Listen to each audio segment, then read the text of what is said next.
오늘은 하나님 마음에 합한 사람 12번째 대통령 다윗이라는 제목으로 말씀을 나누도록 하겠습니다. 우리나라에서 정기적으로 진행되는 설문조사 가운데 이런 질문이 있습니다. 역사 이래 가장 존경하는 인물은 누구인가? 라는 질문이 있습니다. 자, 여러분 누구일까요? 이 질문에 대해 매번 1위를 차지하는 두 인물이 있습니다. 누굴까요? 세종대왕과 이순신 장군입니다. 잘하시네요. 시대, 성별, 신분, 지역을 뛰어넘어 대한민국 전 국민에게 존경을 받고 있습니다. 아이러니한 것은요, 세종대왕은요 지금으로부터 약 600년 전의 사람이고 이순신 장군은 약 500년 전의 사람인 조선시대의 인물이란 점입니다. 여러분, 한국의 근현대사에도 존경받을 인물들이 매우 많습니다. 그럼에도 불구하고 세종대왕과 이순신 장군에게는 견줄 수가 없습니다. 자, 그럼 이런 질문이 드시죠? 왜 한국 사람들은 이 두 인물을 그토록 좋아하고 존경하는 것일까? 왜 그럴까요? 자, 세 가지 이유가 있습니다. 첫 번째, 바로 리더십입니다. 바로 이 두 사람의 솔선수범의 정신, 앞장서는 것. 두 번째는요, 나라와 백성들을 사랑하는 애국정신, 애민정신입니다. 그리고 마지막 세 번째는 희생정신이죠. 왕이라고, 장군이라고 높은 위치에 있다고 그들은 스스로 자기의 이익을 추구하지 않고 모든 것을 희생하는 사람이었습니다. 사람들은 이런 정신을 가진 지도자를 찾고 있는데 문제는 아무리 찾아봐도 그런 사람을 잘 찾을 수가 없다는 사실이죠. 리더십은 있는데 애민정신이 없어요. 백성들을 사랑하지 않아요. 나라는 사랑하는 것 같은데 희생하려는 사람이 적죠. 또 어떤 사람은 희생하려는 마음이 가득한데 솔선수범하지는 못합니다. 대표적으로 우리나라 역대 대통령들을 보십시오. 대통령이 되기 전에 했던 공약들 그리고 후의 모습이 참 다르지 않습니까? 그나마 임기를 잘 마무리하면 좋은데 임기 후에는 가족들이나 측근 비리로 몸살을 앓고 있습니다. 요즘에 나타나는 여러 가지 현상들을 보면 이것들이 잘 증명하고 있다라고 생각합니다. 그런데 여러분, 이러한 때에 한 나라의 대통령으로서 바른 모습을 보여주는 사람이 있어서 제가 여러분들께 소개해드리려고 하는데, 그 사람이 했던 일들을 제가 자막에 기록해 놓았습니다. 누구를 설명하는지 여러분 한번 맞춰보세요. 남북 통일을 이룩하다, 자신의 병법으로 백전백승을 거두다, 국민 통합 정치를 통해 지역주의를 잠재우다, 나라를 초강대국으로 발전시키다, 민생 안정을 이루다, 현대 정보기관 설립의 아이디어를 제공하다, 국가 경영의 원칙을 후대에 물려주다. 누구일까요? 선물은 없지만 다윗입니다. 그냥 다윗이 아니라 대통령 다윗입니다. 다윗 대통령이라고 하는 책에 나와 있는 내용입니다. 그러니까 어떤 한 저자가 다윗을 대통령이라고 하는 입장에서 기록해 놓은 책인데 그 다윗이 대통령으로 했던 업적을 이렇게 정리를 해 놓은 거예요. 여러분, 우리는 오늘 하나님 마음에 합한 사람, 그가 대통령으로서 어떤 역할을 했는지를 말씀을 통해서 살펴보며 하나님께서 우리에게 주시는 교훈을 함께 찾으려 합니다. 첫 번째로 이것입니다. 다윗은 대통령이 쉽게 되지 않았다는 것입니다. 여러분, 다윗만이 아니라 대통령들은 쉽게 되는 사람이 한 사람도 없습니다. 다 어렵게 됐죠. 그런데 여러분, 다윗의 경우는요, 그 과정이 좀 다릅니다. 다윗은 왕족으로 태어나서 어릴 때부터 왕궁에서 왕이 되는 훈련을 준비를 했던 사람이 아니었습니다. 하나님께서 일방적으로 다윗을 선택하시고 사무엘이라는 사람을 통하여 기름 부음을 받은 왕이 되었습니다. 다윗이 왕이 되기 전 이 사울은요, 하나님이 직접 선택한 왕이 아니었죠. 백성들이 요청합니다. 우리에게도 이방인들과 같은 왕을 달라라고 그들이 요청했을 때 하나님께서 인정해주고, 그래, 사람들이 원하는 왕을 세우라라고 해서 세운 왕이 바로 사울 왕이었습니다. 이 사울이 왕이 된 후에 전쟁에서 반복적인 승리를 거둡니다. 그리고 서서히 자신의 명성과 이름이 알려지기 시작하자 사울은 교만해집니다. 하나님 말씀에 대해서 불순종합니다. 그때부터 그는 하나님의 영광이 아닌 자신의 영광과 이름을 드러내는 삶을 살게 됩니다. 결과적으로 하나님께서 사울을 버리시고 다윗이라는 사람을 선택합니다. 자, 그러면 여러분 보세요. 하나님께서 다윗을 선택했다면 다윗을 왕으로 세우고 난 다음에 왕의 훈련을 시키면 되지 않습니까? 그런데 여러분, 기름 부은 것은 어릴 때인데 다윗이 왕이 된 것은 장성에서라는 것이죠. 이유가 뭘까요? 중요한 사실이 여기에 숨어 있습니다. 이것은 우리의 인생의 법칙과도 같은데요, 왕이 되는 것보다 중요한 것은 어떤 왕이 되느냐는 거죠. 여러분, 왕의 자리에 올랐다고 모든 것이 끝이 아니라 그 왕으로서 그 왕의 역할과 그 왕으로서 해야 될 일을 마땅히 하는 것이 중요하다는 것입니다. 자, 여러분 한번 생각해 보세요. 준비되지 않은 대통령이라면 나라가 어떻게 될까요? 금방 쇠퇴하겠죠. 자, 준비되지 않은 CEO가 회사를 운영한다면 아마도 금방 망할 거예요. 준비되지 않은 교사가 학생들을 가르친다면요, 학생들은 지식과 인격적인 소양이 아니라 방황하게 될 거예요. 준비되지 않은 부모가 되면 자녀들이 어떻게 될까요? 쉽게 탈선하기 쉬울 것입니다. 자, 준비되지 않은 목사가 성도들을 목양한다면요, 영적 어린아이 상태로 계속해서 머물러 있고 그 교회는 보나마나 세상적인 방법으로 운영되기가 쉬울 것입니다. 그런 여러분, 제가 지금 말한 이런 사람 밑에 있다는 생각만으로도 여러분 얼마나 끔찍합니까? 그런데 여러분, 자, 다윗을 보십시오. 사무엘로부터 기름 받고 난 이후에 그때부터 다윗은 말로 표현할 수 없는 고난과 위험을 당합니다. 도망자 신세가 됐죠. 생명 부지를 위하여 여러 가지 사건에서 모험을 감당해야 했습니다. 미친 채를 할 때도 있었습니다. 그리고 힘들고 어렵지만, 자신의 한 목숨 지키기도 어렵지만 자신을 따르는 무리들이 있어서 목숨 걸고 그들을 돌보아야 했습니다. 그런데 여러분, 그거 아십니까? 다윗의 그때의 그 경험이 그가 대통령이 되는데 양약이 되었다는 거죠. 자양분이 되었다는 것입니다. 다윗에게 있어서 이 시간이 없었다면 그는 대통령으로서 아마 올바른 통치를 하지 못했을 것입니다. 자, 여러분, 다윗이 대통령이 되었을 때도 한번 보실까요? 그는 대통령이 될 때도 먼저 반쪽짜리 대통령으로 시작했습니다. 자, 사무엘하 5장 4절과 5절 자막을 보시고 같이 한번 읽어보겠습니다. 시작. 다윗이 나이가 30세에 왕위에 올라 40년 동안 다스렸을 때 헤브론에서 7년 6개월 동안을 유다를 다스렸고 예루살렘에서 30년 동안. 아멘. 자, 여러분, 다윗이 30세의 왕이 돼서 40년을 다스렸는데 이 40년의 기간이라는 것이 참 재밌는 게 5절에서 헤브론에서 왕이 되어서 뭐라고 말합니까? 7년 6개월 동안 어디를 다스렸다? 유다를 다스리고요, 그 다음에 예루살렘에서 33년을 유다와 이스라엘을 다스렸다는 거죠. 무슨 말입니까? 다윗은 왕이 되었을 때 온 이스라엘의 통합왕이 된 것이 아니라 먼저 자신의 동족인 유다 사람들로부터 칭송받은 왕이 되어서 전체 국민에게 인정받지 못하였던 반쪽짜리 왕이었다는 거죠. 그러나 이런 어려운 상황 가운데서 그가 통합왕이 되었고 하나님은 그와 함께 하셨습니다. 다윗은 왕으로서 참 어렵게 된 거죠. 자, 오늘 말씀을 통하여 우리가 두 번째 살펴볼 것은요, 다윗은 대통령의 역할을 잘 감당했다는 거죠. 자, 왜 첫 번째가 중요하냐? 어렵게 왕이 된 만큼 다윗은 자신이 해야 될 역할을 100% 발휘했던 사람입니다. 자, 그럼 대통령으로서 다윗은 어떤 역할, 무슨 일을 해야 할까요? 자, 이 세 가지는요, 앞에서 제가 말씀드렸던 세종대왕과 이순신 장군을 사람들이 존경하는 세 가지 이유와 같았습니다. 자, 여러분, 왜 이 세 가지와 다윗이 왕으로서 해야 될 세 가지가 왜 이렇게 똑같을까요? 신기하죠? 왜 이렇게 똑같을까요? 제가 연구해서 정리한 거라 그래요.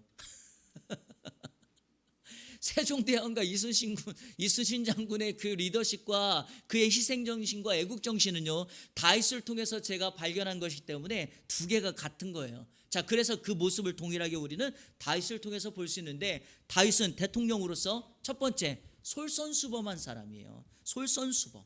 자, 사무엘하 5장 2절 길지만 우리 다 같이 한번 읽겠습니다. 시작. 전에 곧 사울이 우리의 왕이 되었을 때에도 이스라엘을 거느려 출입하게 하신 분은 왕이시었고 여호와께서도 왕에게 말씀하시기를 내가 내 백성 이스라엘의 목자가 되며 내 이스라엘의 주권자가 되리라 하셨나이다 하니라. 아멘. 하나님께서 다윗에게 약속하는데 너는 이스라엘의 목자가 될 것이고 주권자가 될 것이다 약속해 주셨습니다. 다윗은 이스라엘의 대통령으로서 백성들의 목자의 역할, 주권자의 역할을 감당해야 했습니다. 자, 여러분, 목자가 하는 일이 무엇입니까? 양을 돌보며 인도하는 사람이죠. 목자는요, 양 앞에 서서 솔선수범하는 사람입니다. 자, 또 주권자라는 말은요, 통치자라는 말이에요.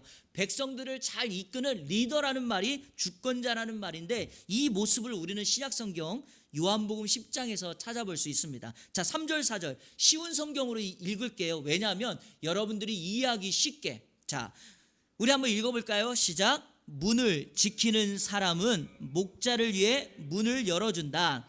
양들은 목자의 음성을 듣고 목자는 양들의 이름을 부르며 그들을 밖으로 인도한다.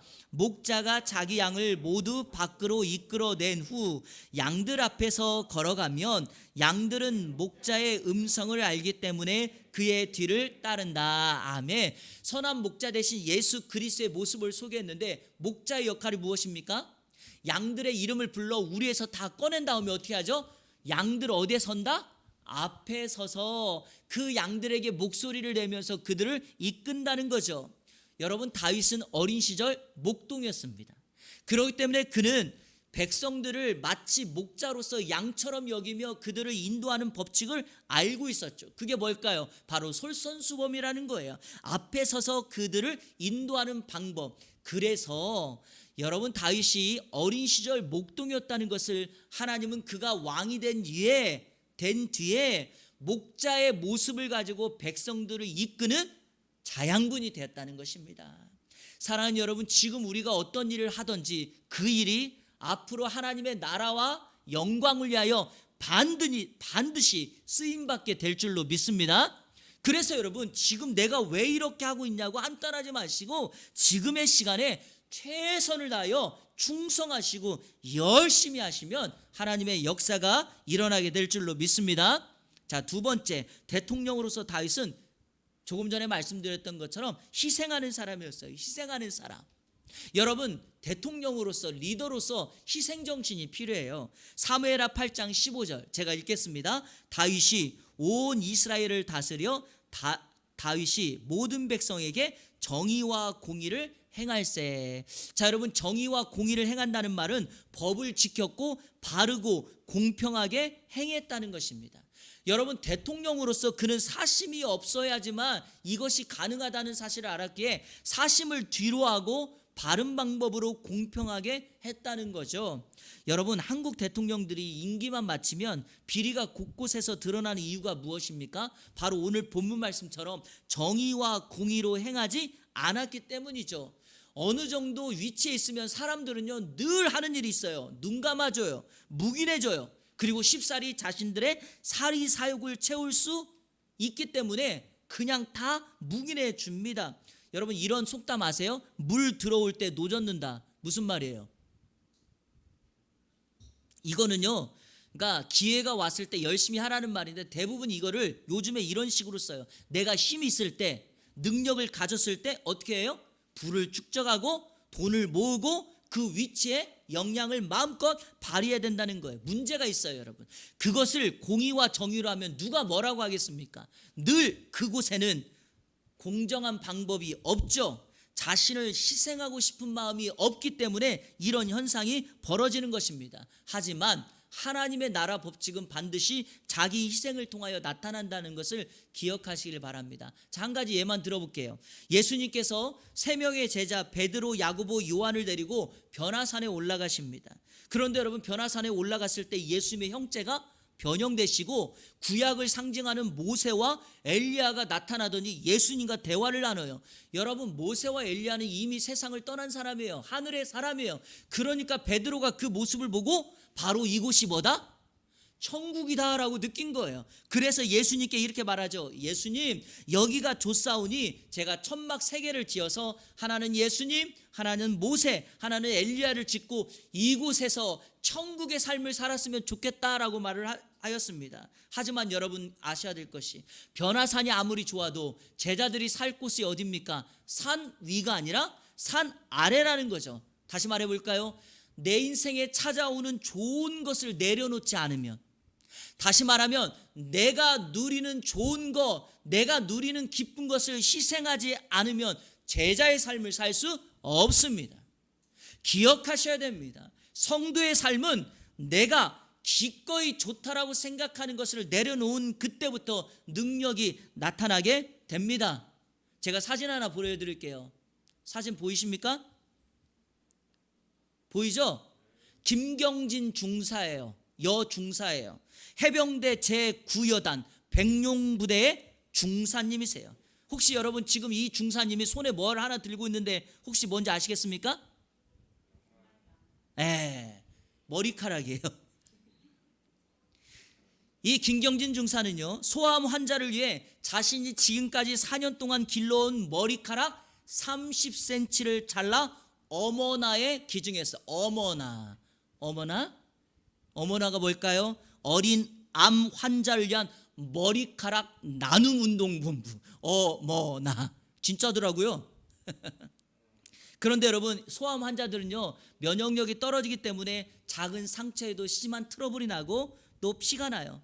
그래서 이 소아암 환자 아이들은요, 실제 머리카락으로 만든 가발을 사용해야 되는데 문제는 일반 가격보다 2배, 3배가 비싸요. 그런데 이 김경진 중사가 사람의 머리카락 25cm면 가발을 하나 만들 수 있다는 이야기를 듣고 자신의 머리를 기꺼이 30cm를 기증하게 됩니다. 고통받고 있는 소아암 환자들을 위하여 그는 자신의 머리카락을 4년 동안 길러온 아름다운 머리카락을 내놓았던 거죠. 여러분, 그 김경진 중사의 머리카락을 내놓는 희생으로 말미암아 소아암 어린이 하나의 기쁨, 그리고 그 가족들이 누릴 수 있는 소망과 희망을 여러분 느끼시겠습니까? 이러한 희생이 있을 때에만 반드시 그 공동체, 그 사람은 살아나게 될 줄로 믿습니다. 아멘이 좀 적으네요. 제가 이번 주간 설교 준비하면서 참 마음이 한 가지 답답했던 것이 있었어요. 우리 총리님께서 교회에 대한 방침을 나누면서 있었던 사건인데요. 한 교회에서 코로나 바이러스로 인해서 환자들에게 헌혈을 촉구하는 이야기를 듣고 한 교회가 헌혈하기로 결정을 내린 거예요. 피가 부족하다고 하니까. 그래서 헌혈 본부에 전화를 해서 자동차가 교회 앞에 오면 그 자동차에 타서 헌혈을 하기로 한 거예요. 그런데 여러분, 정세균 총리님의 이 담화가 발표되니까 갑자기 이 정부 기관들은요 당황한 거예요. 그래서 교회 측에다 전화를 해서 죄송합니다. 지금 이런 담화가 발표가 되어서 저희가 교회는 갈 수 없으니 여러 가지 다양한 방법을 찾아보겠다고. 그래서 여러분, 헌혈 본부에서 내린 결정이 뭐냐면 이거였어요. 시청 주차장으로 오셔서 저희가 거기다가 차를 대면 헌혈할 수 있습니다 라고 한 거예요. 근데 여러분, 이 기사가 왜 떴겠어요? 이 교회가 화딱지를 낸 거예요. 아니, 우리가 주님의 마음을 가지고 피가 모자라다고 해서 헌혈을 하려고 하는데 당신들이 그렇게 할 수 있냐고.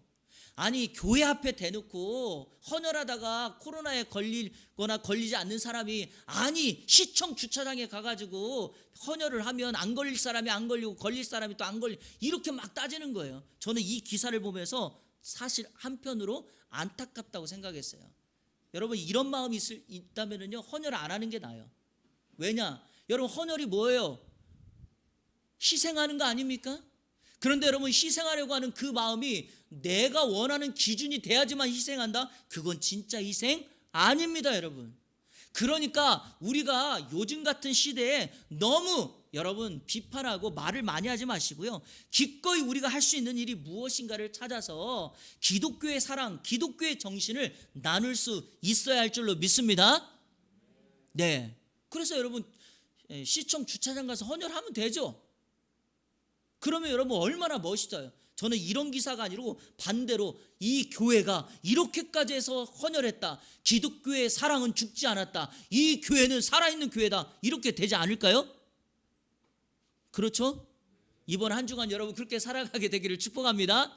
그래서 우리 교인들이요, 이 지역사회 롯데캐슬 지역에 예안교회 개척교회인데도 이렇게 잘 지킨다고 제가 이틀 전부터 교회 문을 잠그기 시작했어요.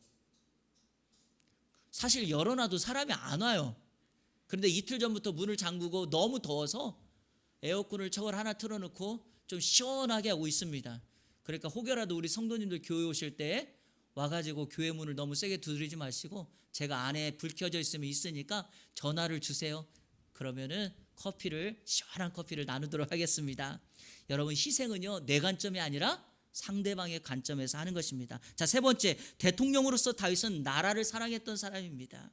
여러분 나라 사랑은요 반드시 백성 사랑으로 나타나게 되어 있습니다. 자, 사무엘하 8장에서는요 다윗이 대통령으로서 백성들과 나라를 사랑하는 모습을 두 가지로 소개하고 있는데, 자, 첫 번째, 자신이 빼앗은 은과 금을 하나님께 드리는 일입니다. 자, 이것이 왜 이렇게 중요한가? 자, 11절 말씀 제가 읽어볼게요. 다윗 왕이 그것도 여호와께 드리되 그가 정복한 모든 나라에서 얻은 은금, 이렇게 말합니다.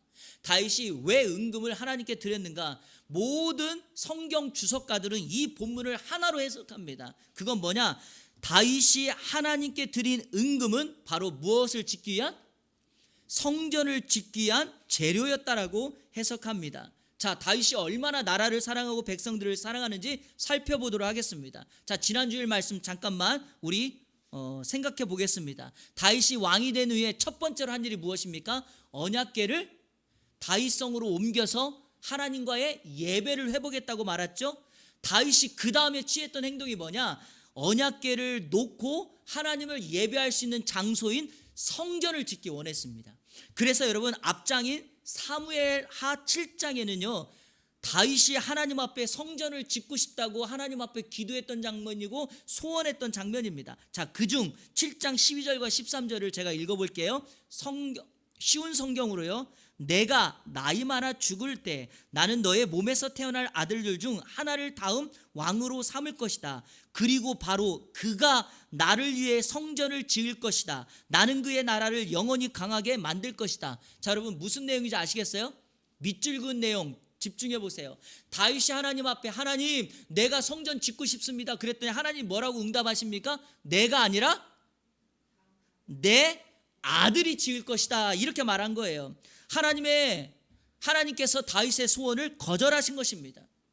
너 성전 못 짓는다는 거예요. 여러분 만약에 여러분들께서 하나님 앞에 선한 마음을 가지고 이렇게 기도했는데 여러분의 기도가 거절됐어요. 어떤 느낌이 되십니까? 다윗도 얼마나 분하겠어요. 낙심되지 않겠습니까? 그러나 다윗은 절망하지 않습니다. 그리고요 하나님의 응답을 거절로도 보지 않습니다. 왜냐하면 하나님께서 뭐라고 말씀했죠? 너는 짓지 못하고 내 아들이 지을 거다라는 걸 듣고서 성전 짓는 것 자체를 거절한 것이 아니구나라는 생각을 했죠. 자, 그때부터 다윗이 무엇을 합니까?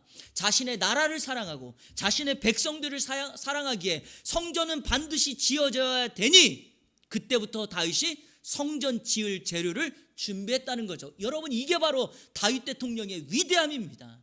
여러분 우리가 이 마음을 가져야 돼요. 우리는 내가 아니면 안 된다라고 생각해요.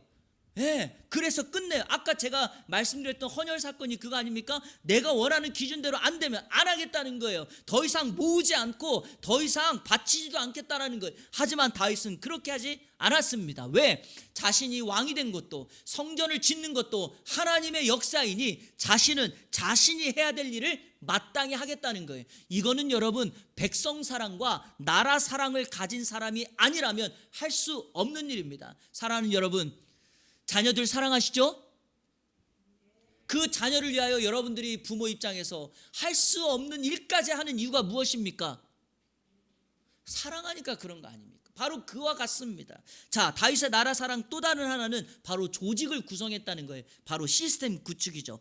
자, 사무엘하 8장 16절 이하부터 18절까지 이 시스템 어떻게 조직을 구성하는가? 자, 요압을 군사령관으로 세웁니다. 여호사밧을 역사 기록관으로 세우고요. 사독과 아히멜렉을 제사장으로, 스라야를 서기관으로, 문하야를 경호대장으로, 다윗의 아들들은 주요한 대신들로 세웁니다. 명실상부 이스라엘의 당, 정, 청을 완성하는 것이고 여기에다가 종교적인 틀까지도 확립하는 사건입니다. 이유는 딱 하나예요. 다윗 자신의 명성이 아닙니다. 철저하게 하나님께서 맡겨주신 자신의 나라를 다스리고 백성들을 섬기기 위함이었습니다. 그래서 여러분 종종 이런 일들이 있죠. 각 나라의 대통령들이 자신과 정치 노선이 다르더라도 어려워진 나라를 살리기 위해 인재를 등용하는 일들이 종종 있지 않습니까? 바로 그와 같은 경우입니다. 미국에서 가장 존경받는 대통령 누구인지 아시죠? 바로 링컨입니다. 에이브라함 링컨. 링컨이 대통령이 되기 전, 정치에 입문하기 전 변호사로 일할 때부터 링컨을 시골뜨기 고릴라라고 비방하고 조롱하면서 명문대 출신의 스탠튼이라는 사람이 이 링컨을 계속 조롱했습니다. 그런데 여러분 링컨이 아시잖아요. 사전 오기 끝에 대통령이 되지 않습니까? 그가 대통령이 되었을 때 법무부 장관으로 누구를 세웠냐면 자신을 젊을 때부터 비방했던 스탠튼이라고 하는 사람을 법무부 장관으로 세워요. 참모진들이 다 반대했죠. 안 된다고. 그런데 여러분 링컨 대통령이 그를 법무부 장관으로 세운 이유는 딱 하나였어요. 뭐냐? 그가 가진 법률적 능력이 지금 어려운 미국을 세우는데 가장 적합한 인물이라는 것이죠. 스탠튼은 실질적으로 장관으로 있을 때도요 링컨에게 대통령이지만 경의를 표하지 않았습니다. 그런데 여러분 그 다음 사건이 있어요. 링컨이 저격을 당해 세상을 떠나자 대통령 장례식장에 찾아와서 가장 슬피 울면서 링컨을 애도했던 사람이 누구였나? 바로 스탠튼이었어요. 그리고 여러분 그는 장례식장에서 다음과 같은 명언을 남겨요. 그게 뭐냐? 나무의 크기와 사람의 크기는 누워봐야 한다. 무슨 말인지 아시겠어요? 그 사람이 죽고 난 이후에 그 사람의 진짜 모습이 드러난다는 거예요. 스탠튼은 링컨을 비방했지만 링컨이 죽자 그의 진정한 위대함, 그의 정치인으로서 인격적으로 위대하다는 사실을 알았던 거죠. 여러분 다윗이 그랬어요. 다윗이 그러한 사람이었어요. 그리고 이 본문의 링컨은 다윗을 닮아도 너무 닮아 있습니다. 사랑하는 여러분, 우리가 나하고 좀 다르더라도 공동체를 위하여 정말 그 사람을 등용할 수 있는 마음, 그와 같은 마음이 우리의 마음이 돼야 될 줄로 믿습니다. 마지막 세 번째로 다윗은 대통령을 유지할 수 있는 힘을 알았어요. 자, 대통령이 어렵게 됐죠.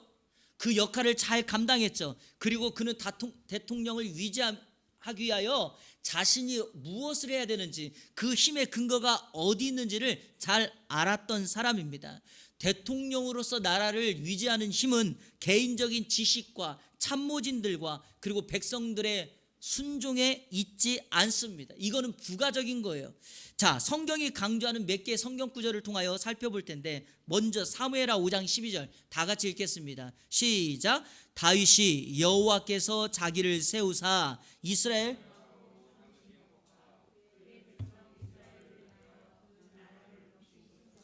아멘. 다윗이 깨달은 거 하나. 다윗이 왕이 된 것은 하나님께서 그를 왕으로 삼으셨기 때문이며, 자, 다윗의 나라를 강성하게 해준 것도 뭐라고요? 하나님께서 그에게 맡겨주신 백성들을 잘 섬기라고 맡겨줬다는 거죠.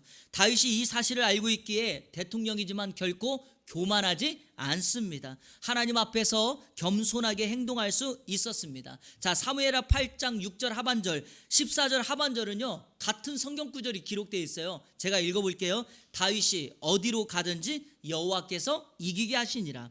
다윗이 어디로 가든지 여호와께서 이기게 하셨더라. 여러분, 이것이 바로 대통령 다윗이 자신의 그 역할을 감당할 수 있는 힘이었습니다. 자신에게 있지 않고 하나님에게 있음을 그는 온전히 고백하고 있습니다. 여러분, 이 말의 뜻이 뭡니까? 아, 다윗은 로봇처럼 하나님이 시키는 것만 했구나, 이런 뜻입니까? 아니죠. 그 뜻이 아니라 다윗은 대통령이었지만 모든 것들을 하나님께 묻고 또 묻고 하나님의 지혜를 구했다는 것입니다. 사랑하는 여러분, 이 모습은 오늘 이 땅을 살아가는 우리 인생의 법칙과 같습니다. 여러분들이 아무리 지혜가 있고 경험이 있다 할지라도 여러분의 인생을 이끌어갈 수 있는 힘은요, 하나님 앞에 물어 하나님의 지혜를 찾고 하나님이 가르쳐주시는 방법대로 시행하며 나갈 때 우리 가정은 온전하게 세워질 수 있습니다. 또 하나, 우리가 계획한 대로, 우리가 생각한 대로 이루어지면은요 부족할 거예요. 그러나 하나님께서 뜻하신 대로 여러분의 가정과 인생과 공동체를 세워 나간다면 여러분 거기에는 큰 은혜가 있을 것입니다. 이런 의미에서 저는 우리 예한교회가 코로나의 위험 속에서도 우리의 생각과 우리의 방법과 우리의 계획을 내려놓고 하나님의 계획하심대로 세워지는 그런 공동체가 되기를 주님의 이름으로 축원합니다. 말씀을 맺겠습니다.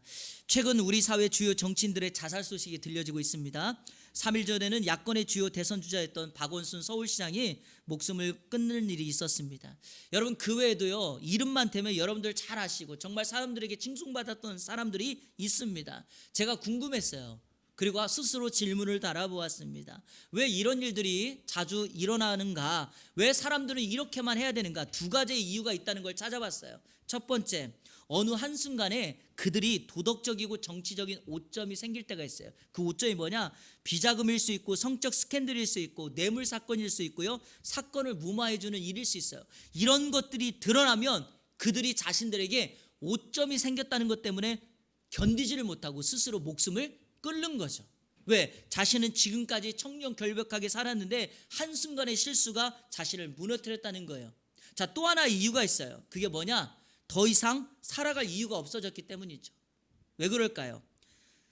정치인들은요, 가만히 보면 늘 다음 단계를 기다리고 있어요. 국회의원들은요, 장관이나 지자체장이 되기를 원하고요, 지자체장은요, 대권을 노려요. 항상 다음이에요. 다음. 그런데 여러분, 나에게 벌어진 이 사건이 다음으로 나아갈 이유가 사라져 버린 거예요. 그러니까 어떻게 합니까? 인생을 여기서 멈추는 거죠. 나라와 백성들을 위해 살겠다고 했지만 결과적으로 이런 사람들의 마지막 결론을 보면 어찌 보면 개인의 이익과 성공이 아니었는가 싶습니다. 자, 그런데 제가 이것을 지적하려고 하는 게 아니라 우리죠. 자, 여러분 어떠합니까? 여러분 지금 죽지 않고 살아계시니 괜찮습니까? 나는 정치인도 아니고 시장도 아니고 그러니까 나는 여기서 열애다라고 말할 수 있겠습니까? 그렇지 않습니다. 여러분이 살아 계셔도 한 가정의 가정주부고 한 직장의 직장인이고 사업을 하는 사람이라도 여러분의 목표가 여러분의 성공과 이익을 추구하는 것이 여러분의 목적이라면 이 사람들과 결코 다르지 않습니다. 다윗을 보십시오. 그는 어떤 자리에서도 하나님께서 자신을 이곳에 두셨다는 것을 인정한 사람이에요.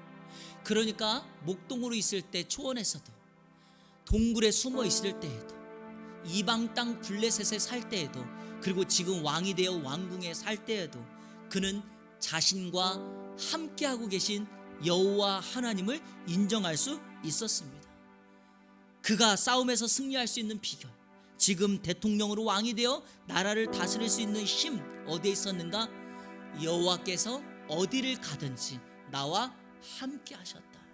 오늘 이 고백이 여러분의 고백이 되기를 축복하며 이번 한 주간 이 고백으로 여러분의 삶을 이끌어가는 원동력이 되시기를 우리 주 예수 그리스도의 이름으로 축원합니다.